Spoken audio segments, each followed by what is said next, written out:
Olá, irmãos, que a graça e a paz de nosso Senhor e Salvador Jesus Cristo seja com todos nós, hoje e sempre.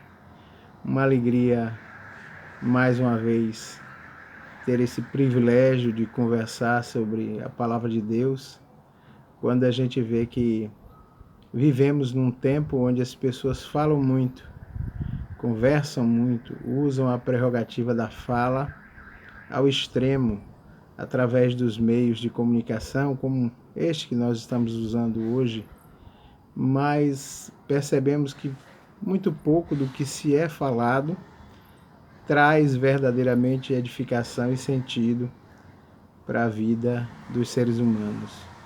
É preciso falar da parte de Deus, falar dos conselhos de Deus, falar daquilo que enche o coração humano, falar daquilo que traz o homem para o centro da vontade de Deus. Irmãos, o mundo está do jeito que está, porque o homem está fora da vontade de Deus. O homem tem buscado seus próprios caminhos e tem esquecido de que Jesus é redentor, é remidor, é restaurador. Jesus Cristo é transformador de vida, mesmo que esta vida esteja passando por um vale escuro, mesmo que esta vida esteja no fundo de um poço, no fundo de poço, como nós costumamos dizer.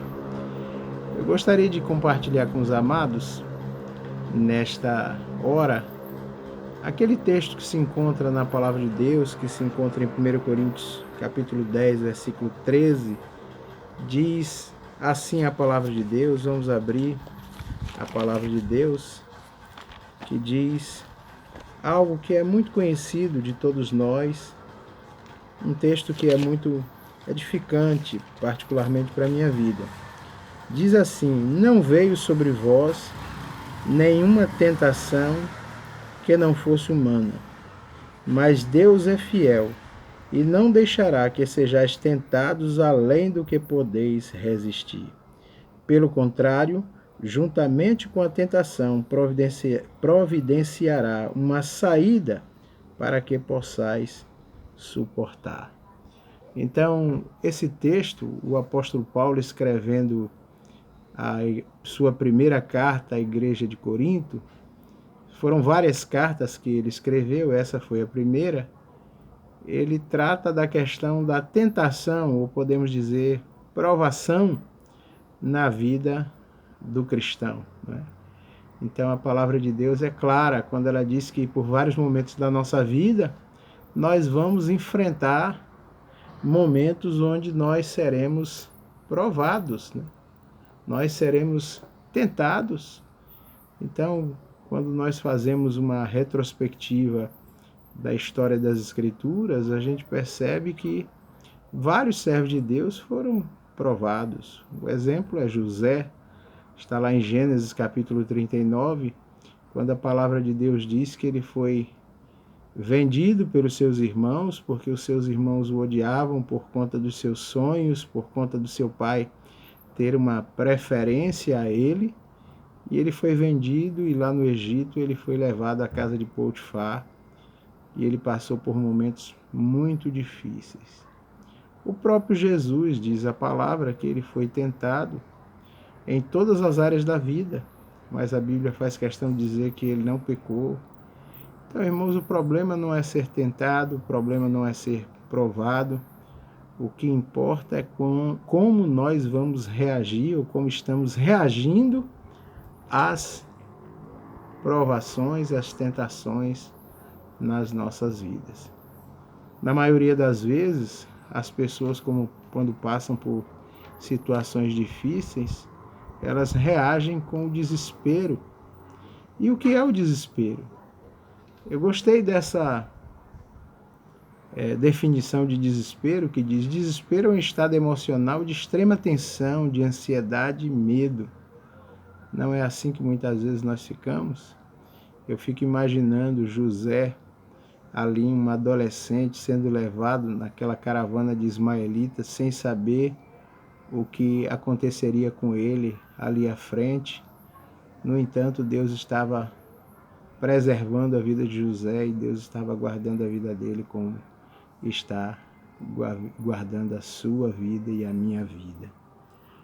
Então, meus irmãos, a pessoa mergulha nesse estado de desespero e muitas vezes não consegue sair com facilidade. Outra definição que eu gostei e que é também muito clara foi a definição que um filósofo alemão chamado Søren Kierkegaard, ele define o desespero como um tipo de doença mental, uma situação de desespero que a pessoa vivencia a morte em vida. Você já conheceu ou conhece alguém que está vivenciando a morte em vida? E Kierkegaard disse que essas pessoas perecem para a existência. Esse não é o propósito que Deus tem para a nossa vida, irmãos. Porque ele disse que nós teríamos vida e vida com abundância se colocássemos a nossa fé nele. Você tem colocado a sua fé em Jesus? Como diz o nosso hino do nosso cantor cristão, sua fé Jesus contemplará. Mesmo em meio à prova, mesmo em meio a desespero, esses sentimentos que provocam reações não apenas emocionais, mas físicas.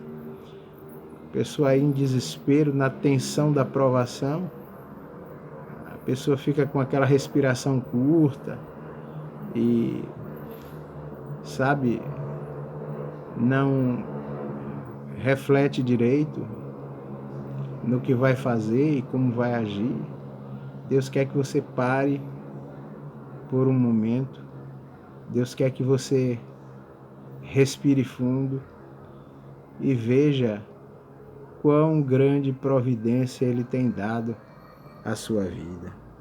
Paulo diz assim: não veio sobre vós, ó igreja, não veio sobre vós, ó cristão, não veio sobre vós, ó homem de Deus, ó mulher de Deus, não veio nenhuma tentação que não fosse humana.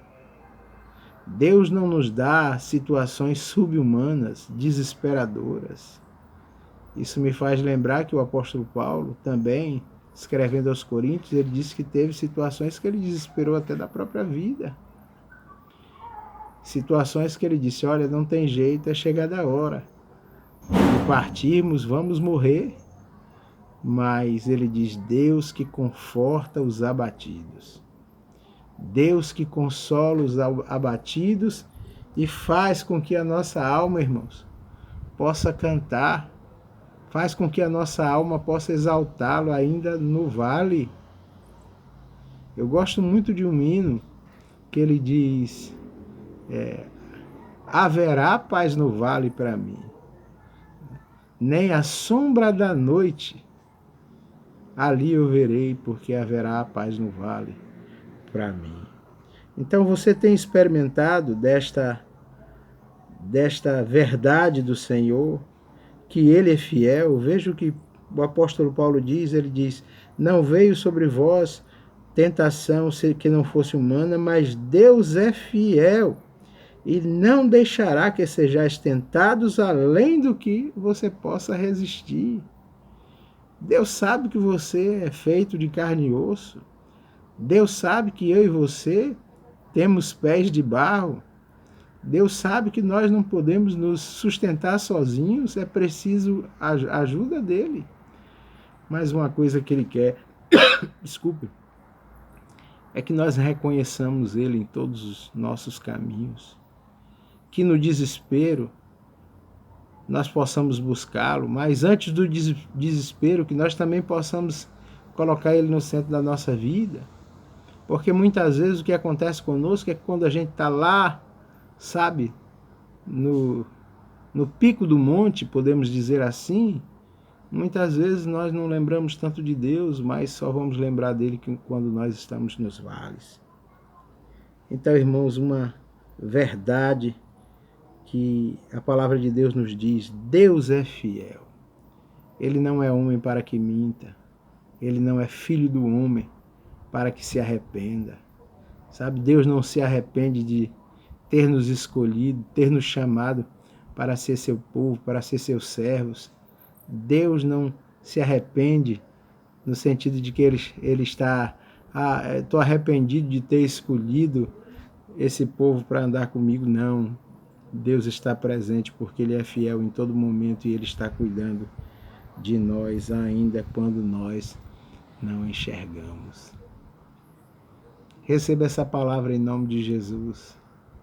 Sabe, Ele quer que você se coloque diante da vida, diante do mundo, diante do nosso arqui-inimigo, que é Satanás. Ele quer que nós nos coloquemos não como vítimas, mas como vencedores. Se nós temos a consciência de que Deus é fiel e de que Ele está conosco, então, meus irmãos, isso é condição ímpar para que nós possamos vencer todas as lutas da vida. Então, tenha certeza disso, Ele é fiel. E Ele diz mais, Ele diz, pelo contrário, juntamente com a tentação, providenciará uma saída para que possais suportar. Isso me faz lembrar quando o povo de Israel estava ali saindo do Egito e Moisés se deparou com o Mar Vermelho à frente e atrás o inimigo cada vez mais próximo para destruir o povo de Israel. Moisés para diante do Mar Vermelho e ele clama ao Senhor. E o Senhor responde, por que clamas a mim? Diga ao povo de Israel que marche. Mas marchar para onde, Senhor? Usa o teu cajado, usa a autoridade que eu te dei e avança sobre esse mar. Então, irmãos, a palavra de Deus diz que o mar se abriu e o povo de Deus passou a pé enxuto. Não houve vítimas no meio do povo de Deus naquele dia. Pelo contrário, os inimigos é que foram vitimados. Os inimigos foram derrotados. Então Deus deseja, irmãos, que nós andemos assim, como vitoriosos, não como pessoas escravas que andam arrastando correntes, sabe? Arrastando sentimentos deficitários de derrota, sentimentos que vão enegrecendo a nossa alma, que vão nublando a nossa alma. Não, Deus quer que nós chamemos a nossa própria alma para conversar. Deus quer que a gente converse com Ele, mas que a gente também possa conversar conosco mesmos. Como fez o salmista no Salmo 42, quando ele diz, porque está abatido a minha alma, porque te perturbas dentro de mim, espere em Deus, pois ainda o louvarei. A Ele o meu auxílio e Deus meu. Então ele diz que Deus era o seu auxílio. Deus é que cuidava dele na luta. Deus, irmãos, nos ama independente da luta que nós estamos enfrentando. Deus nos ama. Eu não sei qual é a sua luta. Se é uma luta externa ou se é uma luta interna. Se é uma luta, nós temos 3 inimigos para vencer. Nós temos a nossa carne, nós temos Satanás e nós temos o mundo.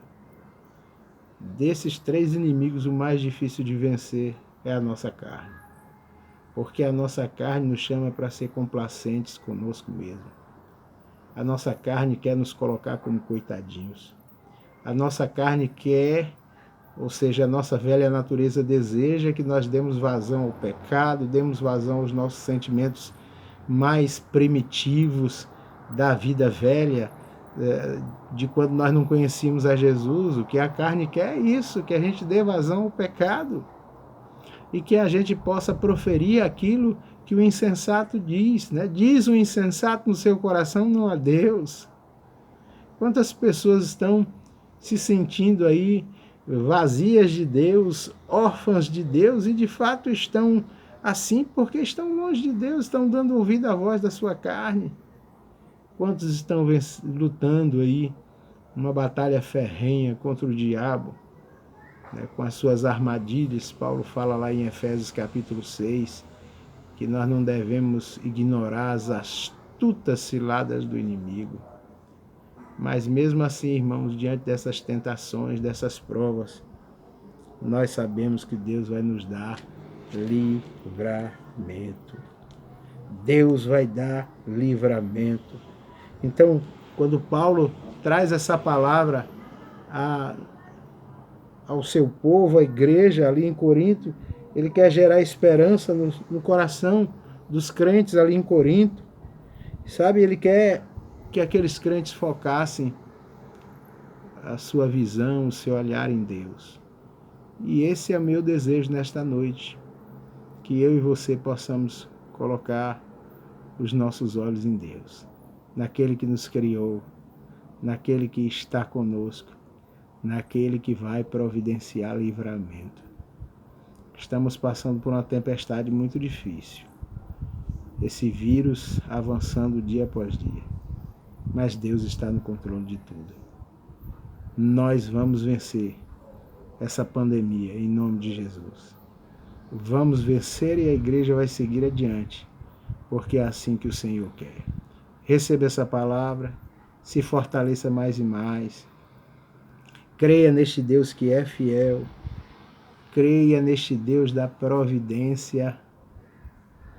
Eu me lembro que um senhor, uma ocasião, ele recebeu o privilégio de adotar uma criança, uma menina. Ele não estava com o propósito, nem havia planejado adotar aquela criança, mas de repente aquela criança apareceu diante dele e da sua esposa, e eles tinham que dar uma resposta, né? Eles precisavam dar uma justificativa da sua existência. É o que nós temos que fazer. Cada um de nós temos que justificar a nossa existência aqui na Terra. E nós existimos para glorificar o nome do Senhor. E aquele casal cristão resolveu glorificar o nome de Deus adotando aquela criança. Aquela menina cresceu, se desenvolveu, se tornou adulta. E aí chegou o momento daquele pai adotivo passar por um vale. Ele foi acometido de um problema nos rins e não se encontrava doador para ajudá-lo naquela situação. Ninguém da sua família biológica foi compatível. E aí aquela menina, que já era uma moça, disse: pai, eu queria fazer o teste para saber se eu sou compatível com o Senhor. Quem sabe, minha filha, você é minha filha do coração. É quase impossível. Irmãos, isso é um relato real. Aquela menina fez o exame e era compatível e podia ser a doadora do seu pai. E veja a moral da história que eu quero trazer, né? Aquele aparente problema, aquela situação difícil que aquela família viveu diante daquela criança nos braços, aquela criança seria a providência, a saída, o escape de Deus para dar livramento àquela família e curar aquele pai. Então, não perca a visão de que Deus é fiel. Não perca a visão quando você está no vale, na provação, na tentação, achando que Deus te esqueceu. Pelo contrário, Ele é o Deus da providência. E Ele vai provar isso no seu tempo e na sua hora. Que Deus te abençoe e que Ele te dê dias e dias de paz, de bênção, de força para enfrentar as lutas, de coragem para atravessar com as tentações pelo meio, porque tentação vem de origem da carne, ou do diabo, ou do mundo, e nós precisamos ter coragem para repreender e vencer a tentação e experimentar que Deus dá livramento a todos nós. Que a paz do Senhor seja contigo, em nome de Jesus.